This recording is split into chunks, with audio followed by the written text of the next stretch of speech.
Well, our program today. Here we are, March the 7th. The time is just flying by for It this surely year. is. Spring is... Do you know that this ends 2 years that we've been doing this? Is this... I did not know that. March of '89 is when Is that I right? was here for the first time, and from then on it's been weekly. Well, outstanding. You know, It's as they say in East Texas, time flies It when you're does having fly. fun. It really does. But we're going to talk about something that's quite interesting. As I look down our list here, we're going to talk about women who have made their name known in Panola County. Right. Women leaders who have helped to pave the path for our modern women leaders like our Governor, Ann Richards. 100 years ago, it was not easy for a woman to run for an office. In fact, women did not even vote 100 years ago. And we had women in this county that went right along and helped to pave the way for women to have a voice in whatever took place. And so I thought it was fitting that we take a look at some of those ladies. We couldn't mention them all because we've had a good many in this county that have been leaders through the years. But some examples in the different periods of Panola County history that would be of interest, I thought, for us to take a look at and see what they contributed. Well, the first one on my list is a lady that was a widow that came in. She had to be awful brave to come in with her children and just her and move in as a pioneer to Panola County. Came as a widow. Her husband had been killed in the Civil War, and she came right after the Civil War with 6 children. Now, some of those children were grown up, but some of them were still little children. And she came, got to Shreveport by boat, and with her last money, which was a little less than $4, she hired a wagon to bring them on to the neighborhood where old friends had settled in the Beckville area. And she rented a barn, a log barn, from Elizabeth Leach. The Leach family lived over there near Beckville. And there they lived for several months until they could do better. Made a crop and started taking care of her children. And she lived to the age of 90. And she reared that family of children, and all of them married and reared families of their own, and she lived long enough to know this, that they were all responsible citizens with families of their own. Now, that, to me, is a courageous person who would come to a new place and make it with a family of children, with no husband to help her and no money as a background. And then the next one that I thought we'd talk about was her daughter. Now, her daughter was Dr. Entha Leach Robinson. I would bet the first woman doctor in Panola County. Right. In fact, I don't believe we've been blessed with many women doctors yet in this county. But you mentioned her name over in the Bethany, Mount Zion area, and everybody will perk up. Yes, we know about her. Our parents and all of our ancestors used her as a doctor. She was a fine doctor. And she was the daughter of this Elizabeth Carter, who came with the children to this county. And she was, her name, her mother, no, she was not the daughter, she was the granddaughter. Take that back. Her mother was Cecilia Carter and married Wash Leach. And so Dr. Entha was a Leach. She was a granddaughter of this Elizabeth Carter who came to the county. Entha Leach Robinson. She married a Robinson, a Mr. Robinson, who was a widower with some children. And she took over the responsibility of rearing his children, and then they had 4 children of their own. And with all of that, making a home for those children and rearing them, that's a pretty good-sized family.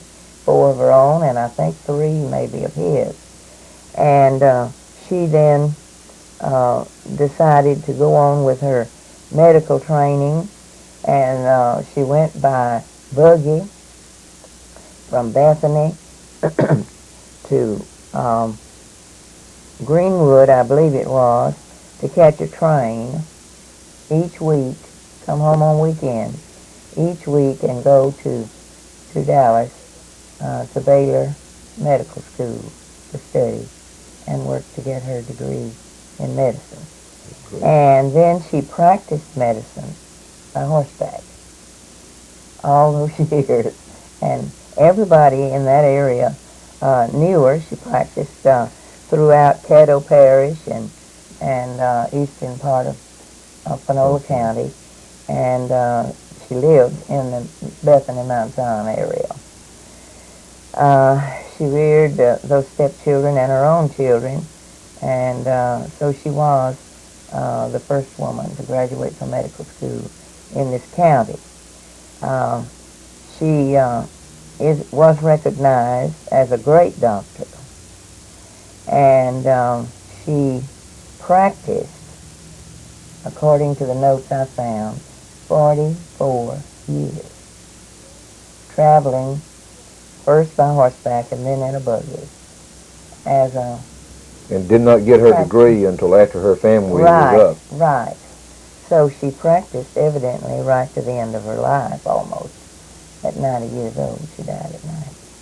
So I would say she paved some roads for somebody. Mm-hmm. That was an unheard of thing for a woman to try to do. And she was recognized as an outstanding doctor as well. Then, to get another type of woman that launched out beyond where women usually went, was Carol Malone. Mrs. Malone was the only daughter of Mr. and Mrs. Gillespie, J.W. Gillespie.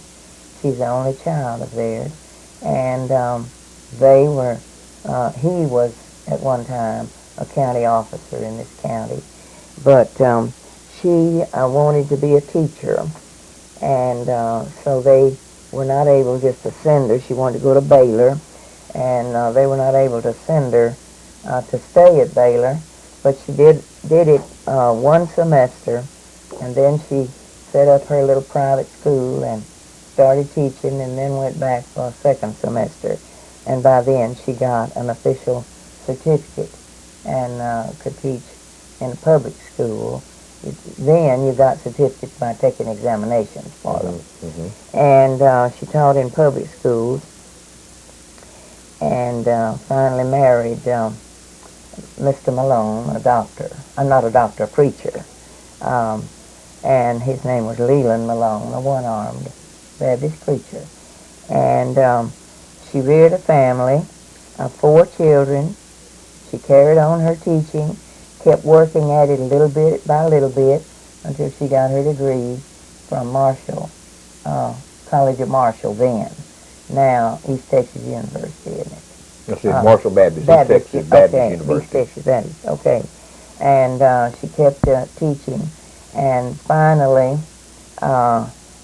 she became the newspaper distributor in this whole country, in this whole area. And her son, Mr. Malone, died and left her with 4 children to educate. She had 2 daughters and 2 sons, and she was able to give them all, or make it possible for them to help her get them good education, all 4 of them. Carolyn married a Ford and had 4 children of her own. The other daughter was a teacher at Kilgore College, a career, until she died. And the 2 sons, I guess, are still living up in the east somewhere. But she gave all of them an education. And just as she seemed to be kind of finished with that, Carolyn died and left her 4 children, still school children. And Ms. Malone took them and educated those 4 children. And of course, those little boys, when they got big enough, Carolyn's little boys, when they got big enough, they helped her with the newspaper route. And they all got good educations also. Now, Mrs. Malone, if I remember correctly, lived on West Wellington, did Yes, she she not? did. Down past the Tilrys? She did, right. Her house stood there until she had to go to the nursing home finally. And the house was taken down and removed from the place. You were saying before we went on the air that not only did she distribute the newspapers, but she also was a writer. Oh, she wrote. We are indebted to her for much local history in items that she wrote for the newspaper. And if she didn't publish it and many of her items were published in the newspaper, and if they were not published, she kept every kind of scrapbook in the world and wrote historical notes all through them. And we have a good many of those. Now, her granddaughter, Kay Wood now, Kay Ford, had to take down the things in the house that they wanted back several years ago after Ms. Malone had to go to the nursing home. And Kay called me. She knew I was doing historical research. We didn't have our library then. This was before that. But she called me to come and see what historical material was there that I'd like to save. And I gathered up many of her scrapbooks that have been a blessing to all of us, because she had first information that had been handed to her from her parents, and then she remembered. She never forgot anything, I guess. And it was through her notes that I was able finally to nail down where the first Masonic Hall stood, and that was the first school, where the school was. So to track down something, if I can't find it in county records anywhere, I hunt Ms. Malone's notes, because somewhere she wrote it down. Let me see if I can remember. The first Masonic Hall was on East Wellington. Am I remembering correctly? Correct. Actually behind the Reeves Building. Okay. In that block. All right. And that Masonic Hall was 2-story, and the upstairs was the Masonic meeting place, and downstairs was used for everything. Schools, churches, everything else. They made it available for everybody.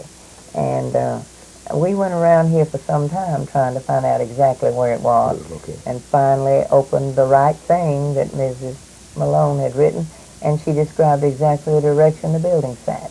Is that right? Face so-and-so, so many feet back from it, a building so-and-so big. And, you know, nothing else had recorded that anyway. Such a blessing to historians from then on.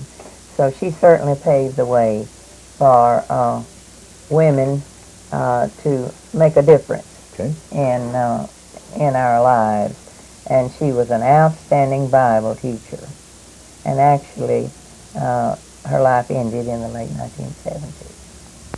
And she was in the nursing home at last, of course.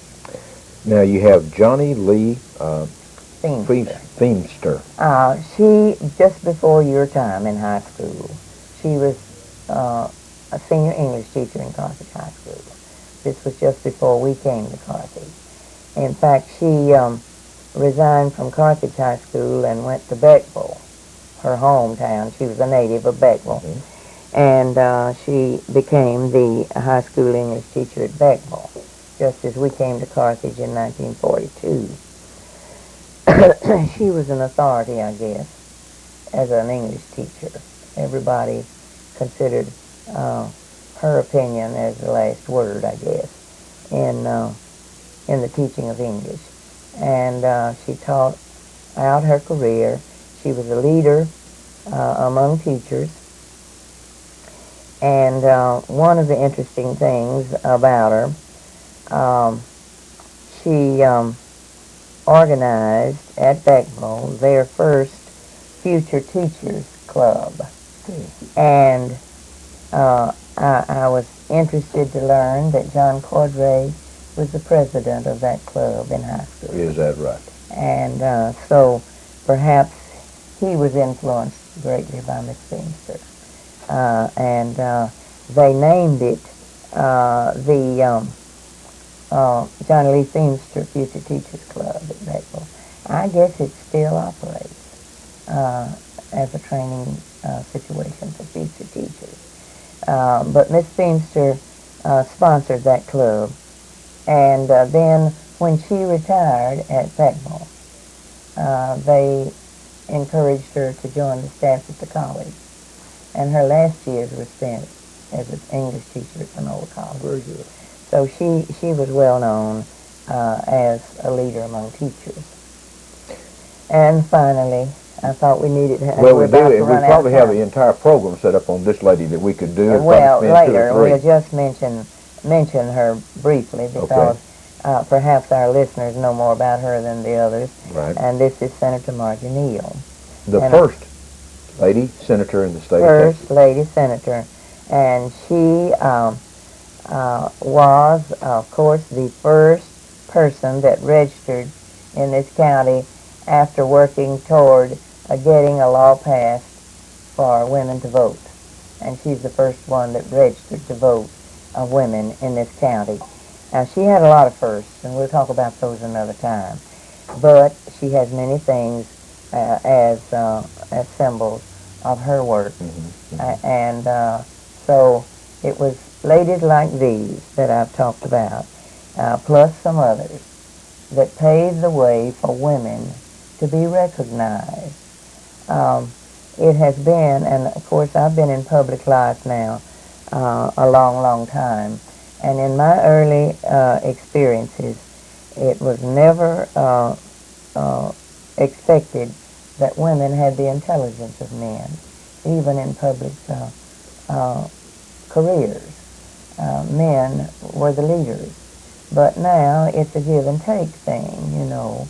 There are physical things that women may not be able to do because they're not that strong. But the mental capacity of women can match men any time, and we've finally come to recognize that. And as we have just seen at Desert Storm, our Yes. women now are on the Yes. front lines of battle. Even in the battle, right. We might have used those women. The first one that flew a plane actually in the battle line was a red letter day for women because that hadn't been done before. So women have finally come into their own.